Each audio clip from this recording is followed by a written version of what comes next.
বিএনপিকে ভালোবাসি, তাই বিএনপির ভালো খারাপ দুই দিকেই আমার কথা বলা উচিত। বিএনপির ভালো বিষয়গুলো যেমন প্রচার করি আমি, ঠিক তেমনভাবে বিএনপি যদি কোনো ভুল সিদ্ধান্ত নিতে যায় তাহলে বিএনপিকে ধরাই দেওয়া উচিত যে এই সিদ্ধান্তটা ভুল হতে পারে। যেমন এই যে লোকটাকে দেখতে পাচ্ছেন, মমিনুল আমিন, এই লোকটা হচ্ছে রাজবাড়ী 2 আসনে বিএনপির জোটের প্রার্থী দাবি করতেছে নিজেকে। ইভেন সে বলে যে তারেক রহমান নাকি তার জন্য এই সিটটা বরাদ্দ রেখেছে। আচ্ছা, উনি হচ্ছে এনডিএম এর মহাসচিব। এনডিএম যারা চিনেন না, সেটা তাদের জন্য বলতে চাই, ববি হাজ্জাজের যে দল, এনডিএম হচ্ছে সেই দল। তো এখন কথা হচ্ছে ওনাকে নিয়ে আমার সমস্যা কোথায়? ওনাকে নিয়ে আমার অনেক সমস্যা। ওনাকে নিয়ে আমার প্রথম সমস্যা হচ্ছে যে উনি আওয়ামী ঘরানার একজন লোক। যেমন এই যে এই ছবিতে দেখতে পাচ্ছেন, এই যে আওয়ামী লীগের মন্ত্রীর সাথে তার ছবি। তো আওয়ামী লীগের মন্ত্রীর সাথে ছবি কোন লেভেলের মানুষ তুলতে পারে? তো আওয়ামী লীগের মন্ত্রীর সাথে ছবি, এটা হচ্ছে প্রথম সমস্যা।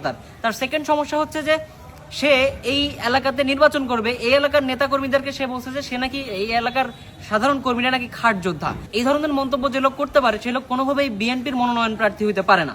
আমি যতদূর জানি, বিএনপিতে ক্লিন ইমেজ ছাড়া কোনো নেতাকর্মীকে এবছর আর নমিনেশন দেওয়া হচ্ছে না। তো এই লোকটার তো ইমেজই নাই, তো ক্লিন তো দূরের কথা, এই লোকটা কিভাবে বিএনপি নমিনেশন পায়? এটা হচ্ছে একটা বড় ধরনের প্রশ্ন আমার।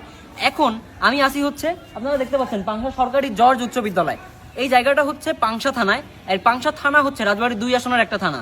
আমি আজকে সারাদিন বালিয়াকান্দি, কালুখালী এবং পাংশা প্রত্যেক জনগণকে জিজ্ঞেস করার চেষ্টা করছি, যাদেরকে আমি চোখের সামনে পাইছি এদেরকে আমি জিজ্ঞেস করার চেষ্টা করছি যে আপনারা এই এলাকায় কাকে চান। প্রত্যেকের কথা হচ্ছে যে আমরা এই এলাকায় বিএনপির নমিনেশন হাতে যে কোনো দলীয় প্রার্থীকে চাই, হতে পারে সেটা হারুন রশিদ হারুন বা অন্য কেউ।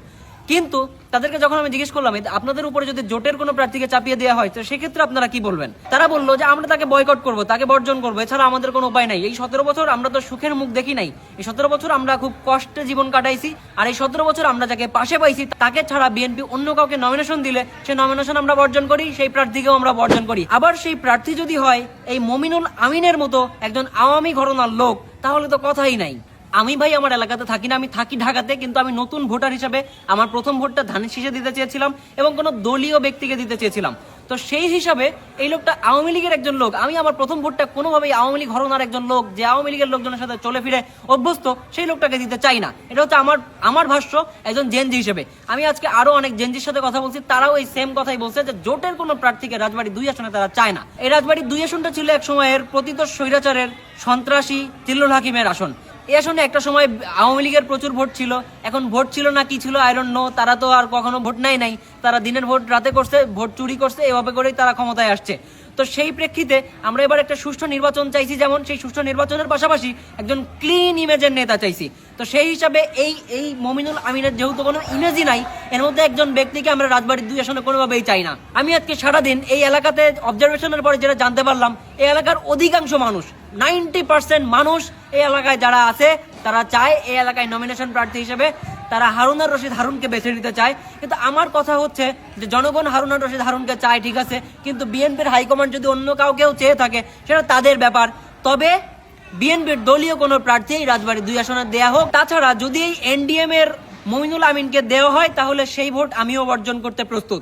আমি একটা কথা চ্যালেঞ্জ রেখে বলতে পারি, সেটা হচ্ছে যে হয় হারুন রশিদ হারুন বা দলীয় যে কোনো নেতাকে যদি নমিনেশন বিএনপির পক্ষ থেকে দেয়া না হয় তাহলে আমার এই রাজবাড়ী 2 আসনে বিএনপির আর জেতা হবে না। আমি বিএনপিকে ভালোবাসা একজন মানুষ হিসেবে আমি আমার প্রথম ভোটটা বিএনপিকে দিতে চাই। আমি সেই হিসাবে চাই রাজবাড়ী 2 আসনে বিএনপি জিতুক। আমি আমার জন্মের প্রথম ভোটটা যেখানে দিব সেই ভোটে যদি সে পরাজিত হয় তাহলে আমার এর চেয়ে লজ্জার বেশি কিছু আমার আর কিছু থাকে না। আসলে এটা খুবই লজ্জার একটা বিষয় হবে যদি এই মমিনুল আমিন এই রাজবাড়ী 2 আসনে নমিনেশন পায়। মনে হওয়ার কিছু নাই, সে হারবে এটা কনফার্ম, আমি লিখে দিতে পারি। সেই মমিনুল আমিনকে যদি নমিনেশন দেওয়া হয় আর সে যদি না হারে, আপনারা বলবেন আমি সারা জীবনের জন্য কন্টেন্ট ক্রিয়েশন ছেড়ে দিব। এই মমিনুল আমিন সহ বিএনপিতে যারা সংস্কারপন্থী নেতা আছে তাদের থেকে বিএনপি যত দ্রুত সরে যেতে পারবে বিএনপির জন্য সেটাই ভালো বলে জেনজি মনে করে।